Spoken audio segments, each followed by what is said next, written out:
So in this session, we will be understanding how to call JavaScript functions by using one example or maybe by using one sample, right? So first, before explaining this point, first of all you must understand one important point. The point is about where to write JavaScript code. You remember, usually for writing any language code, there will be some softwares available. For writing a .NET code, Visual Studio software is available, right?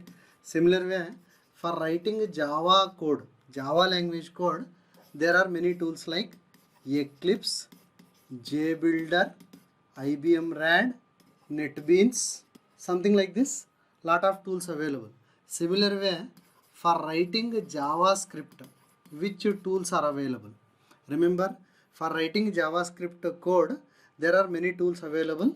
Even if you want, you can write JavaScript code in Notepad also, right? It is possible. So not only that, even by using Notepad++, you can write JavaScript code. You can write JavaScript code by using Visual Studio, and you can write JavaScript code by using Dreamweaver, and similar way you can write JavaScript code by using Eclipse also, right? So anyhow, in my sessions I will be explaining how to write JavaScript code by using Visual Studio. In case if you want to write JavaScript code in other tools, you can happily write it, right? But anyhow, I will not be explaining how to write the JavaScript code by using other tools like Notepad, Notepad++, Dreamweaver or Eclipse.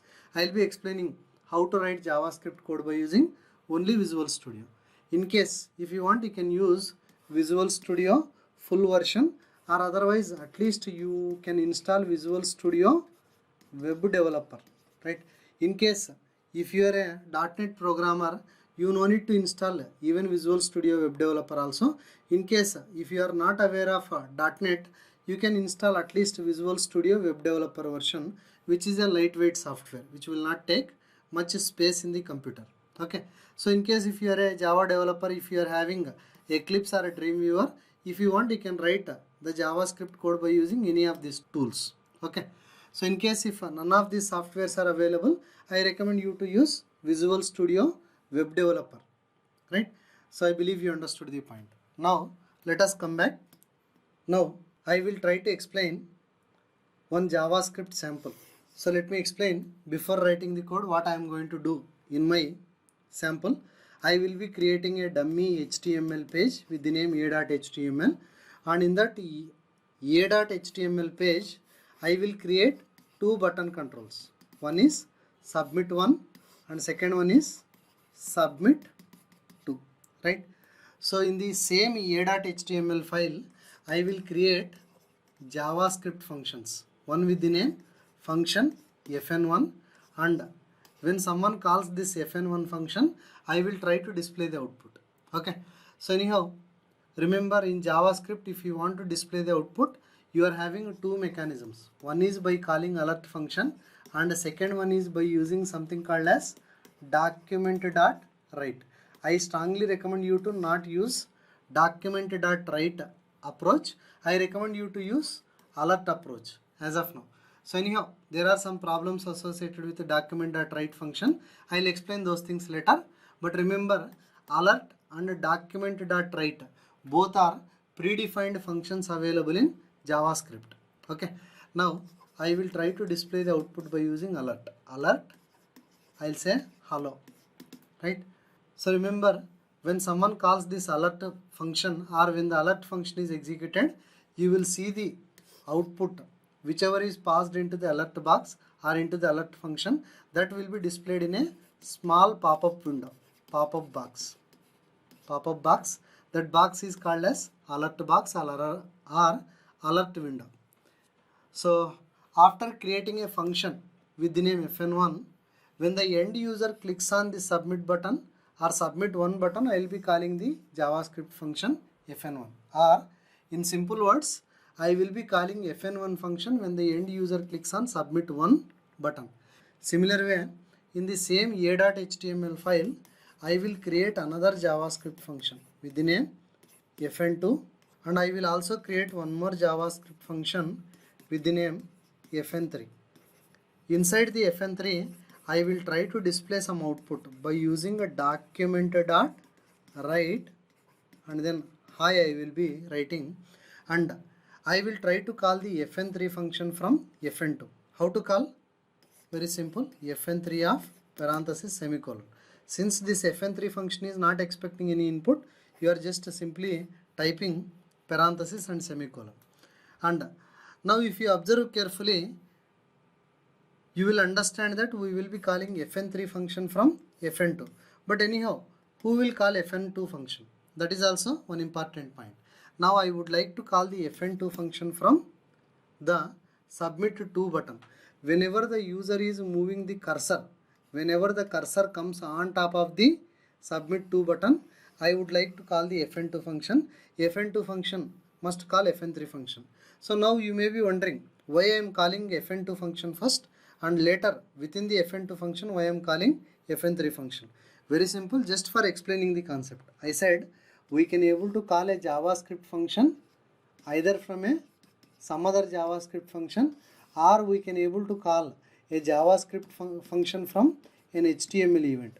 Just for showing that only I am just showing this example. Otherwise there is no use of this example. I believe you understood what I am going to do.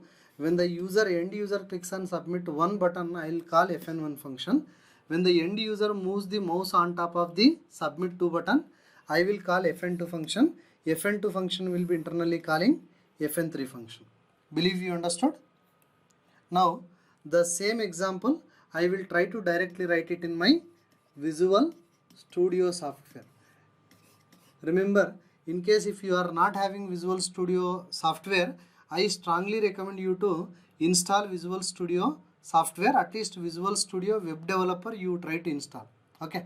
So in case if you are having Visual Studio, happily you can use Visual Studio for writing the code, or otherwise if you are using some other softwares, you can able to write the code, JavaScript code in the other softwares or by using other softwares. Now I am opening my Visual Studio software. After opening Visual Studio, the Visual Studio can be any version. So in my case I am using Visual Studio 2013. So let me go to File, New, and then we need to click on something called as Website. So after clicking on Website, we will see ASP.NET empty website. So you remember, in case if you are using Visual Studio for writing the JavaScript code, and if you are selecting ASP.NET empty website, you may get a doubt. That is about what is this ASP.NET. So while learning JavaScript, you no need to really bother about this ASP.NET. I recommend you to blindly remember or blindly select ASP.NET empty website, and you can give some website name. Maybe I'll call this one as JS samples 1. Okay, or maybe I'll call it as JS function calling samples 1. Okay, now after this you click on OK. Once you click on OK, automatically an empty ASP.NET website will be created. You will see the website something like this after clicking on Solution Explorer. Now in the project, right, or in the website, this is solution, this is website or project. On top of this website, you right click and you click on add and then add new item. So once you click on add new item, you will see a templates window something like this. I recommend you to select HTML page and give the page name as a.html. You can give any name, that doesn't matter. In my case, I will give the name as a.html, and after that you click on add. So once you click on add, a new HTML document or file will be created something like this. Remember, an HTML file can also be called as HTML document. Okay.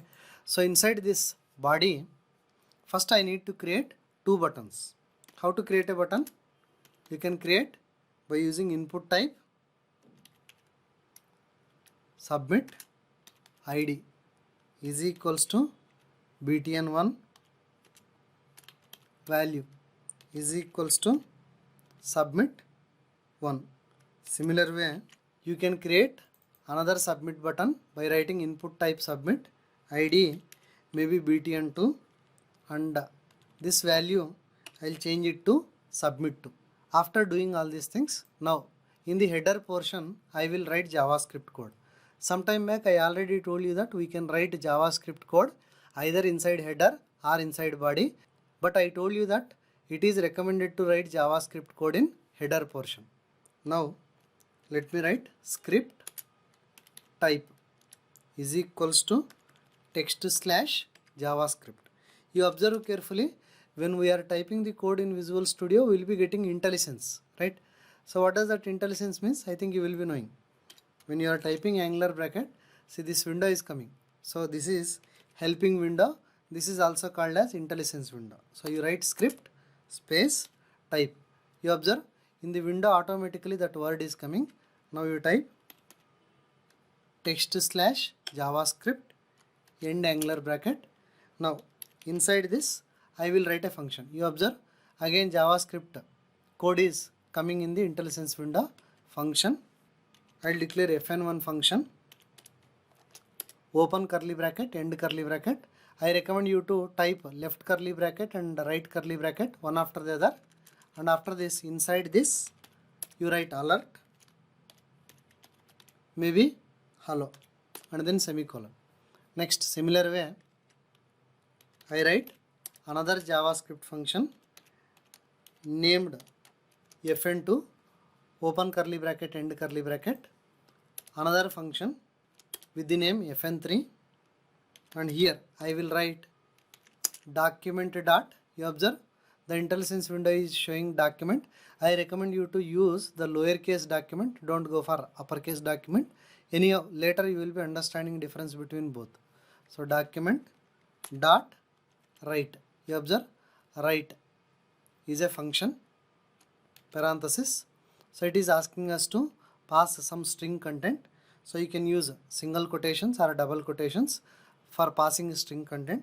So in my case I will pass hi. Next semicolon. So this fn3 function I will try to call it fn2 function. Within fn2 function body I am calling fn3 function. Now I would like to call this JavaScript function fn1 when the end user clicks on first button. So for doing this we can use HTML events. You observe when you click on spacebar here you can able to see lot of items. These items are technically called as accept, access key, all these things are technically called as properties, right? Don't ask me about this area. So you observe the symbolic representation is different. Okay. Similar way, if you start observing all these things, somewhere you will see some items with the thunder symbol. So these are called as events. These are all HTML events. This control is an HTML control. Input type submit is an HTML control, and these are HTML events. So in these events you will see an event with the name onClick. So guess when exactly this onClick event will be executed? This onClick event will be executed when the user clicks on the button control. Okay, I already told you that events will be usually executed when the user performs an action. So in this case, when the user clicks on submit button, onClick of that corresponding button will be executed, and from this event we can able to call the function. So how to call? Inside this onClick double quotations you can write fn1 parenthesis, right? Even semicolon is not required. In case if the function is expecting any input, you can pass the input. Okay. So similar way, I would like to call the fn2 function when the user moves the mouse on top of the second submit button. So for that, first of all you need to identify an event. You use your common sense and tell me which event is executed when the user moves the mouse on top of the button control. It is just common sense. You need to observe and tell me. I will just slowly scroll this window. Just observe all the event names and tell me which event will be executed. Observe. So without observing completely, don't identify any name. I recommend you to always observe all the names. You observe. Do you think that anything is suitable? Observe. Anything is suitable? Anything? Yes. You observe on mouse over. If you move mouse on top of anything, usually this on mouse over function will be, event will be executed. on mouse over is a event. So from this event I will try to call fn2 function. Let me write fn2 parenthesis. Okay. Now after writing the code, you try to send this a.html file code to the browser. So why we need to send this a.html file code to the browser?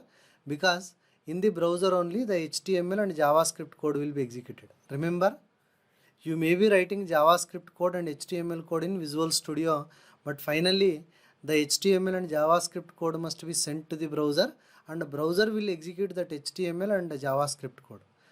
So anyhow, let me right click on this a.html file and let me click on view in browser. So when you do this, this entire a.html file code including JavaScript will be sent to the browser. So which browser? In case of my local computer, the default browser is Google Chrome, and hence automatically Google Chrome browser will be opened in my computer. You just observe, this is Google Chrome browser, just it is loading and hence it is taking time. You observe JavaScript and HTML is sent to this browser. You observe this is Google Chrome browser and a.html file will be received by this browser. Now you observe I made a mistake. By mistake only I moved mouse on top of second button. That is the reason why we got that high. Now you observe carefully. I will try to click on submit button. Okay. So anyhow, before clicking on submit button, in case if you want to see whether the HTML and JavaScript code is received by the browser or not, you right click on the browser page and click on view page source. Right. You can able to see entire HTML and JavaScript code received by the browser. Now let me go to this page and let me click on submit one. So once I click on submit one, you observe I am getting hello. So why I am getting hello? Very simple. So anyhow, let me click on OK. Otherwise, the pop-up box will not allow us to come to some other window. So you observe, because of on click we are calling fn1 function, and within fn1 function we are calling alert. So alert, into the alert we are passing hello, and hence we are getting hello as output. Remember, this alert is a predefined function. In case if you write A in uppercase letter, your code will not work. Why? Because JavaScript is case sensitive, right? Similar way, I will try to call this fn2 function. How to call fn2 function? Very simple. You try to move the mouse on top of the second button. So because of on mouse over, it will call fn2 function. fn2 function will call fn3. If you want, I can do it. Let me go to this a.html page. I will slowly move the mouse pointer on top of this button. So why the previous output? Earlier the two button controls were present. So why the two button controls are not visible now? You tell me why only high is visible. The reason is very simple. We are trying to display the output by using document.write. You observe and remember, the document.write function will delete all the existing output present in the browser, and then document.write function will start writing new content, and hence the old button controls and all those things are deleted. Document.write function started writing some new content into this browser, and hence the old content got deleted. Believe you understood. That is the reason why I recommended you to not use document.write function. As of now, in all our JavaScript samples, I will be using only alert function. I will not use document.write. I believe you understood. I recommend you to practice this sample in the Visual Studio, or maybe in case if you are using some other tool, I recommend you to verify it. Believe you understood.